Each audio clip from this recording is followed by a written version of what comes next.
உங்க பழைய நகைக்கு கிராமுக்கு 150 ரூபாய் கூடுதலா வாங்கி புது நகை எடுத்துக்கோங்க. அதே கம்மி சேதாரம் தான் உங்க லலிதால மட்டும்தான். அமைச்சர் ஆதவர்ஜுனா செக்ரட்டேரியட்டில் உள்ளே அவரை அழைச்சிட்டு போகிறாங்க. மிக மூத்த அனுபவம் கொண்ட நீண்ட நெடிய அனுபவம் கொண்ட ஒருவர் நீங்கள் அப்படின்னு சொல்லிலாம் பேசுகிறாங்க. அதற்கு முன்னதாக போய் சந்திச்சுட்டு வந்திருக்கிறாங்க ஆதவர்ஜுனா அவர்கள். இப்போ இதெல்லாம் சொல்லி அவங்களே சிலாகிக்கிறாங்க. அதே போல் துரை வைகோ பேசுகின்ற போது என்ன சொல்கிறாருன்னா, இந்த ஆட்சி சிறந்த ஆட்சி, ஒரு மாதத்தில் கூட நம்ம எப்படி நீங்கள் ஒரு வெயிட்டேஜ் கொடுப்பீங்க, அதை கொஞ்சம் பொறுத்துன்னு பார்க்கணும்னு சொல்கிறார் ரவி டிடிஎஸ். நீங்கள் என்ன சொல்கிறீங்க? இல்லை, நான் நேற்றுக்கு சட்டசபையில் தான் இருந்தேன். காலையில் 11 மணிலேருந்து கிட்டத்தட்ட 6 மணி வரைக்கும் அங்கே தான் இருந்தேன். நல்ல வரவேற்பு அவருக்கு கொடுத்துருந்தாங்க. அதிலெல்லாம் மாற்று கருத்து இல்லைங்க. அவருக்கான அனுபவம் டெல்லியில் கண்டிப்பாக உண்டு, அதில் எந்த மாற்று கருத்து இல்லை. நண்பர்கள் இருக்காங்க. ஸோ மைத்ரேயனோ அல்லது வைகோவோ அங்கே போகிறதுனால என்ன ஆகும் அப்படின்னு கேட்டிங்கன்னா, என்ன வேணாலும் ஆகும் அப்படிங்கிற அடிப்படையில் யாராவது பண்ணுவாங்களான்னு தேவையில்லை. ராகுகாலம் ஒரு நாளைக்கு ஒரு முறை தான் வரும். அது கண்ட நேரத்தில் வர்ற மாதிரி யாராவது ஏற்பாடு பண்ணுவாங்களா? ஸோ எனக்கு தெரிஞ்சு வேற ஒருத்தர் தான் பிளான் பண்ணணும். ஆனால் வைகோவுக்கு ஒரு மரியாதை கொடுக்கணுங்கிற ஒரு எண்ணம் துரை வைகோவுக்கு இருக்கும் அப்படிங்கிறது தான் ரொம்ப முக்கியம். தள்ளி வச்சுட்டா நல்லதுங்கிற எண்ணமும் இருக்கலாம், வேற எதுவும் இல்லை. ஏன்னா இந்த சின்னத்தில் நிற்கிற மேட்டரே துரை வைகோ பிடிக்கல, அவருக்கு விருப்பமே இல்லை. போன முறையே உங்களுக்கு ஞாபகம் இருக்கும், தேர்தல் மேடையில் சொன்னார், அதாவது நான் தனி சின்னத்தில் தான் நிற்பேன் அப்படின்னாரு. நேரு அதெல்லாம் முதல்ல ஓட்டு கேட்டு கிளம்பு அப்படின்னாரு. சரின்ட்டு கிளம்பி போயிட்டார். ஸோ இதெல்லாம் அரசியல், இதெல்லாம் ஒரு வாரம் விட்டுருங்க. அதிமுக அப்படிங்கிறத தாவேகா கை வைக்கும். நாளைக்கு எடப்பாடி இல்லாத ஒரு அதிமுக வரும், அதற்கு சண்முகமோ அல்லது வேலுமணியோ காரணமாக இருப்பாங்கன்னுலாம் நீங்கள் நினச்சிங்கன்னா, ஃபஸ்ட்டு அதிமுகங்கிறது தொண்டர் கட்சிங்கிறது புரிஞ்சுக்குவாங்க. தலைவனுங்கிறது தொண்டர்கள் ஏற்பவன் தான் தலைவன், அப்படி தான் அது இருக்கும். தலைவர் சொல்லிட்டாருங்கிறதுக்காக ஒன்று செய்யறதில்லை. அதிமுகவில் கோயம்புத்தூரில் 99 பாராளுமன்ற தேர்தலில் கோயம்புத்தூரில் அதிமுக தோற்றுது. நான் சொல்கிறது அந்த சட்டமன்ற அசம்பிளியில் தோற்றுது. அதுதான் அதிமுக. நீங்கள் சொல்கிறீங்கிறதுக்காக ஏற்றுக்கணுங்கிறதெல்லாம் கிடையாது. என்ன திமுக மாதிரி ரொம்ப கேவலமாக நான் 2 சீட்டு 3 சீட்டுன்னெலாம் அதிமுக தோற்றதில்லை. அதுதான் நம்ம முக்கியமாக புரிஞ்சுக்கணும். அஃப்கோர்ஸ் 96 4 சீட்டு ஒன்று வந்தது. கேள்வி என்னன்னாஜி, அதிமுகவை வழிநடத்த போவது யார்? அது எந்த திசையை நோக்கி போகணும்? தாவேக்காவை சப்போர்ட் பண்ணுங்கன்னு அதிமுகவை சொன்னால் 25 பேர் அன்றைக்கி போனாங்க. அவங்க செலவு கணக்கெல்லாம் சொன்னாங்க. அதை ஒரிஜினா பார்த்து என்ன பண்ணுமோ பண்ணிட்டாரு. தேர்தல் செலவு 0 ஆகி போச்சுன்னு ஒரு உதாரணத்துக்காக எடுத்துக்கலாம். நான் பார்க்கல, நான் சொல்லக்கூடாது, இருந்தாலும் ஒரு கேள்விக்காக எடுத்துக்கலாம். திருப்பி வந்துட்டீங்க 21 பேர். ஏன்னா எம்எல்ஏ சீட்டு போயிடும். சண்முகம்க்கு 8 போட தெரியும், யூட்டர்ன் அடிக்க தெரியும்னாலும் சட்டம் தானே, அதில் ஒன்றும் மாற்று கருத்து இல்லையே. திரும்பி பொதுக்குழு செயற்குழு தானே முடிவு பண்ணணும். ஸோ இது ஒரு தேவையில்லாத ஒரு வேலை. அதாவது விஜயை புகழ்ந்து பேசுவதும் எடப்பாடியை இகழ்ந்து ஏசுவதும் ஒரு அரசியல் வேலையாகவே மாறிடுச்சு. இது ஒரு ஈஸியான ஒரு டார்கெட்டு. இவரை புகழ்ந்துட்டா ஏதாவது ஒன்று நடக்கும், அவரை இழந்துட்டா 4 பேர் கேட்பாங்கங்கிற மாதிரியான ஒரு அணுகுமுறை கண்டிப்பாக எடுபட. அந்த பாயிண்ட்டுக்குள்ளே இருக்கட்டும் சார். அது ஒரு அரசியல் பார்வை. நீங்கள் இதில் வேறு சில கோணங்களும் இருக்கா அப்படிங்கிறத பார்க்க வேண்டியிருக்கு. ஒன்று தான் இருக்குது. 8 பேர் வேணும் விஜய்க்கு. எதுக்காக 8 பேர் வேணும்? அதான் ஆல்ரெடி அவங்க தான் 20 பேர். அங்கே தான் அவர் ரொம்ப தப்பு பண்ணுறாரு. இருந்தாலும் அவர் எதை கரெக்டாக பண்ணணும்னு நினைக்கிறாருங்கிறத மட்டும் சொல்கிறேன். அவரது 106 + 5 111 இருக்குது. இன்னொரு 8 பேர் இருந்தால் திருச்சி கிழக்கில் திருப்பி ஜெயிச்சுட்டா 120 இந்த ரூட்டில் வந்துடும். அதாவது எங்கள் ஊர், நாங்களாம் கோயம்புத்தூரில் சொல்லுவோம், இது பல்லண ரூட்டில் 120 வந்துடும். ஏற்கனவே அவினாசி ரூட்டில் 120 இருக்குது.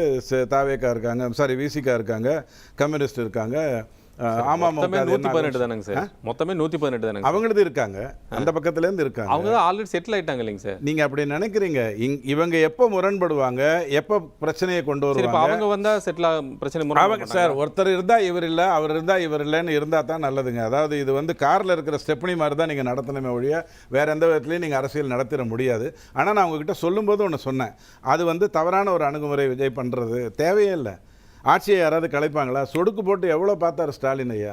கவுக்க முடிஞ்சுதா? 18 பேரை தூக்கிட்டு போய் கவுக்க முடிஞ்சுதா? 11 பேரை தூக்கிட்டு போய் கவுக்க முடிஞ்சுதா? அதெல்லாம் முடியாது.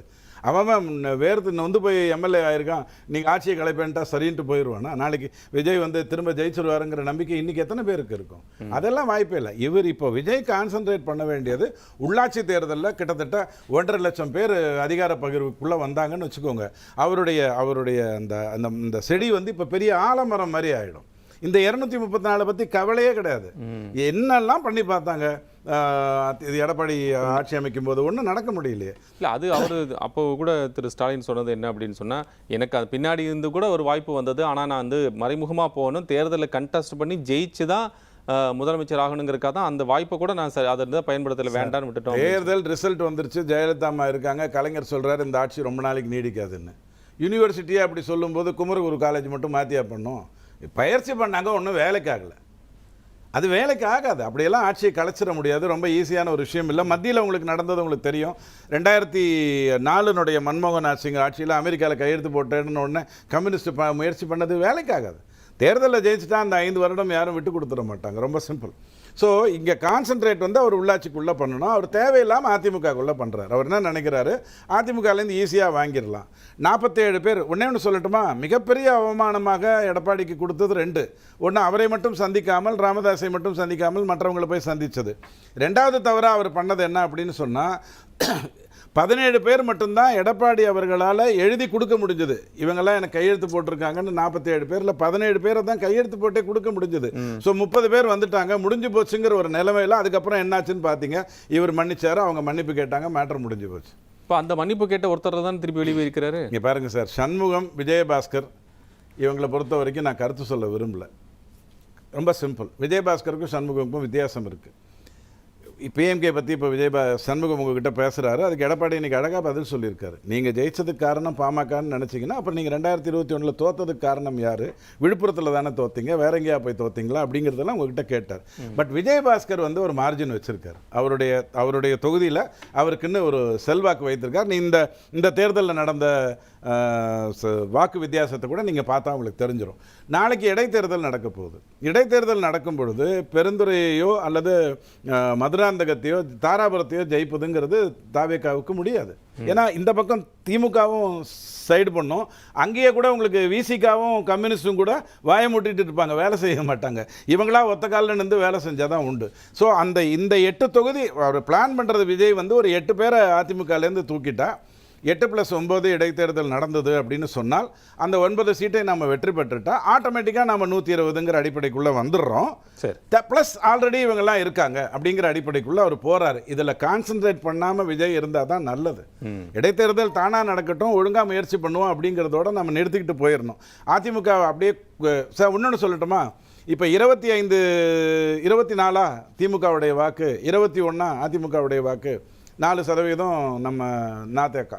இந்த 49% இன்றைக்கி அரசியலில் தேவையில்லை. எப்படி தமிழ் படிக்காமையே நீங்கள் +2 பாஸ் பண்ணி தமிழ்நாட்டில் வந்து பெரிய லெவலில் வர முடியுமோ அந்த மாதிரி இந்த 49 இல்லாமையே உங்களால் அரசியல் நடத்த முடியும்.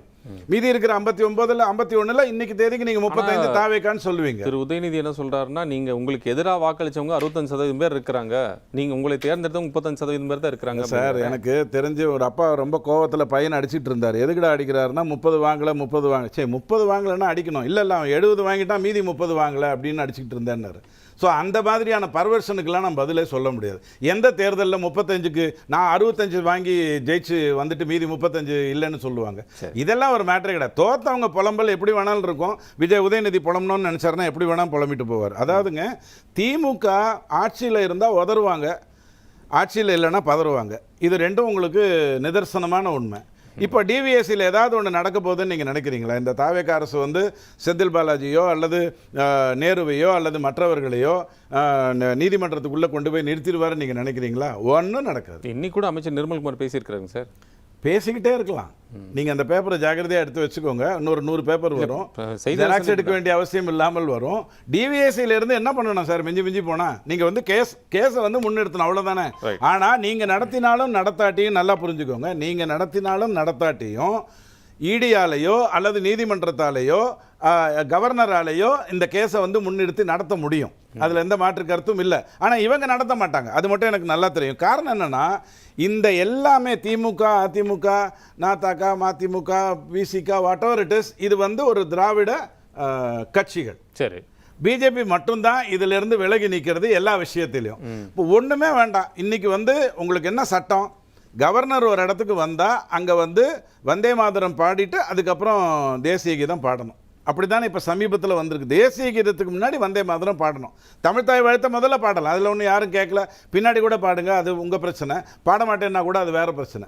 ஏன்னா ஜெயலலிதா அம்மா தான் சட்டசபைக்கு முதல்ல தமிழ்தாய் வாழ்த்தை பாட வச்சாங்களே ஒழிய திமுக ஒன்று முதல்ல சட்டசபையில் அண்ணாதுரை ஐயாவோ கருணாநிதி ஐயாவோ கொண்டு வரல. ஆனால் இன்றைக்கி நடந்ததில் என்ன? வந்தே மாதரம் பாடப்படாமல் தான் தேசிய கீதம் பாடப்பட்டுச்சு. ஏன் வந்தே மாதரம் பாடலை சார்? அது வாக்கரசியல் சார், பிரச்சனையாகிடும் சார். ஸோ இந்த அட்ஜஸ்ட்மெண்ட் எவ்வளோ நாளைக்கு போகும்னு நீங்கள் நினைக்கிறீங்க? அவர் கவர்னர் யாருன்னு நினைக்கிறீங்க இப்போ? கவர்னர் தான் இந்த தமிழ்நாட்டினுடைய காவலர். அவர் தான் தெளிவான முடிவு எடுக்கக்கூடியவர். அவர் ஆர்எஸ்எஸ், அதனால் எங்கே பொறுத்து இருக்கணும், எங்கே வந்து பேசணும், எங்கே வந்து தெளிவாக முடியாது இவ்வளவுதான் அப்படின்னு சொல்லணுங்கிற அந்த ஃபுல் பாயிண்ட்டுக்குள்ளே தெளிவாக தெரிஞ்சவர். இன்னைக்கு சட்டமன்றத்தில் கொடுத்துருக்கிறது எடப்பாடி பழனிசாமி அவர்களும் சொல்லியிருக்காங்க. அதே போல் எதிர்க்கட்சி தலைவர் உதயநிதி சொல்லியிருக்காரு. தாவேக்கா வந்து என்ன எழுதி கொடுத்துருக்காங்களோ அப்படியே அவர் படிச்சிருக்கிறார், மாண்புமிகு ஆளுநர் அப்படின்னு சொல்லி, அவர் மேதக ஆளுநர்னு சொல்லி அவங்க 2 வார்த்தை தப்பாக எழுதியிருந்தாங்கன்னு வச்சுக்கோங்க. அதாவது சார், ஆர்.என். ரவி வந்து அவங்க எழுதி கொடுத்ததை படிக்கக்கூடாதுன்னு சொல்லணும்னு நினைக்கவே இல்லை. தமிழ்நாடு அமைதி பூங்காவாக திகழ்கிறதுன்னா காலையில் பேப்பர் வருது, சாயங்காலம் மாலை முரசு வருது. அவர் எப்படி போய் அமைதி பூங்கான்னு சொல்லுவார்? சொல்லவே முடியாது. அதுவும் படித்தவர். அவர் எப்படி போய் பொய்ய சொல்லுவார் பச்சையா? ஸோ அவர் என்ன சொல்கிறாரு, இந்தந்த இடங்கள்ல வார்த்தையை மாற்றுங்க, அவ்வளோதானே சொல்லியிருக்காரு. வேறு ஏதாவது சொன்னாரா? இவர் வந்து ஆர்எஸ்எஸ்ல இருந்து வந்தவர். அது ஐஏஎஸ், ஐஆர்எஸ், ஐபிஎஸ், அதனுடைய அறிவு வேறு, ஆர்எஸ்எஸ்னுடைய அறிவே வேறு. தெளிவாக அந்த வார்த்தைகளை உச்சரிக்கிறாரு. உச்சரிச்சுட்டு இந்த வார்த்தைகளை நான் தப்பாக பேசியிருந்தேன், நான் மன்னிச்சிருங்க அப்படின்னு சொல்ல மாதிரியான ஒரு பக்குவத்துக்குள்ளே இவர் வரார். நீங்கள் அமைதியாக இருக்கிற வரைக்கும், கரெக்டாக செஞ்சுட்டு இருக்கிற வரைக்கும் எந்த பிரச்சனையும் வரப்போகிறது இல்லை. ஆனால் எங்கே நீங்கள் வந்து விளையாடணும்னு நினைக்கிறீங்களோ, எங்கே பிரிவினைவாதத்தை உள்ளே கொண்டு வரணும்னு நினைக்கிறீங்களோ, அதுக்கப்புறம் எந்த நேரமும் உங்களுக்கு தான் இருக்க போகிறது இல்லை. சேர்த்தாருங்கிறத ஏன் நீங்கள் சொல்லக்கூடாதுன்னா, அப்புறம் அதிமுக ஆட்சியில் இருந்ததுன்னா சொத்து சேர்க்க முடியும்னு நாமளே சொல்கிற மாதிரி ஆகிடும். அதுக்கான வாய்ப்புகள் இல்லை. இப்போ 8 பேர் உறுதியாக வரப்போகிறாங்க. இவருடைய கணக்கு 120 இந்த பக்கமும் இருக்கணும், அந்த பக்கமும் இருக்கணுங்கிறதுல தெளிவாக இருக்கார். அப்படி இருந்தால் தான் ஆட்சி நடத்த முடியுங்கிறதுல ரொம்ப கிளியராக இருக்கார். அதில் ஒன்றும் மாற்று கருத்து இல்லை. இப்போது செந்தில், இந்த தேர்தலில் வந்து எல்லாமே நேர்மையாக நடந்தது, மக்கள் வந்து எழுச்சியோடு ஒரு வாக்கு போட்டாங்க அப்படின்னா எனக்கு சில கேள்விகள்லாம் இருக்குது. செந்தில் பாலாஜி ஐயா கோயம்புத்தூரில் போய் எப்படி ஜெயிச்சார்? என்ன வாய்ப்பு இருக்குது? ஏன்னா கோயம்புத்தூர் வந்து எதையுமே மன்னிக்காது, யார் தவறு பண்ணாலும் மன்னிக்காது. நான் தேர்தலை வைத்து மட்டும் சொல்கிறேன், மற்றதெல்லாம் சொல்லலை. தமிழ்நாடு பூரா நல்லவங்க தான் இருக்காங்க. ஆனால் அங்கே செந்தில் பாலாஜி ஜெயிக்கிறாரு. வானதி மேடமுடைய சீட்டு வந்து மாற்றப்பட்டு கொடுக்கப்படுகிறது. லால்குடியில் கடந்த 4 தேர்தலில் அதிமுக ஜெயிக்கவே இல்லை, ஒரே ஒரு முறை தான் ஜெயிச்சிருந்தது. ஆனால் இந்த முறை வந்து இவங்க வந்து ஜெயிக்கிறாங்க. இப்படியான அதிசயங்கள்லாம் நடந்தது. நான் ஒன்று மட்டும் சொல்கிறேன். ஒரு நாட்டை கைப்பற்றணும்னு நினைக்கும் பொழுது 105 நாட்டில் நடந்ததை ஞாபகம் வச்சுக்கிட்டு நம்ம எதுவாக இருந்தாலும் பேசணும். ஒரு நாட்டை கைப்பற்றணும்னு நினைக்கும் பொழுது அந்த நாட்டுக்குள் நல்லவர்கள் வருவார்கள், பெரிய பெரிய தேவதூதர்கள் வருவாங்க, எல்லார் பிரச்சனையும் தீர்த்து வைக்கக்கூடிய புண்ணிய ஆத்மாக்கள் எல்லாம் வரும். அதுக்கப்புறம் அந்த நாடு கைப்பட்டு போயிடும்ங்கிறத நினச்சிக்கிட்டு எதுவாக இருந்தாலும் எந்த கட்சிக்கான அதிமுக அட்வைஸாக தான் நான் இதை சொல்கிறேன். எதுக்கு சொல்கிறேன் அப்படின்னா, 8க்கு மேலே அவங்களுக்கு தேவையில்லை. நீங்கள் எவ்வளோ எட்டினாலும் உங்களுக்கு போக்கு வந்து திருப்பி அதிமுக தாங்கிறத புரிந்துக்கிட்டு இவங்க பண்ணணுங்கிற சொல்கிறேன். 2-3 கரெக்ஷன் மட்டும் சொல்லிடுறேன். தேசிய கீதம் முன்னாடி பாடணும் பின்னாடி பாடணுங்கிறது ஒரு மாநிலம் எடுக்கின்ற முடிவு அல்ல. நல்லா புரிஞ்சுக்கோ. சட்டசபையாக இருந்தாலும் சரி, ஜவஹர்லால் நேரு ஸ்டேடியமாக இருந்தாலும் சரி, கவர்னர் ஒரு இடத்துக்கு வராருன்னா அங்கே வந்து முன்னாடி தேசிய கீதம் பாடப்படணும், முடிஞ்ச உடனே தேசிய கீதம் பாடப்படணுங்கிறது 7-8 வருடங்களுக்கு முன்னாடி கொண்டு வரப்பட்ட நடைமுறை. அதை தான் உங்களுக்கு ஆர்.என். ரவி வந்து தெளிவாக சொன்னார். நாளைக்கு பிரசிடென்ட் வந்தாலும் நீங்கள் அதை பண்ணித்தான் ஆகணும்.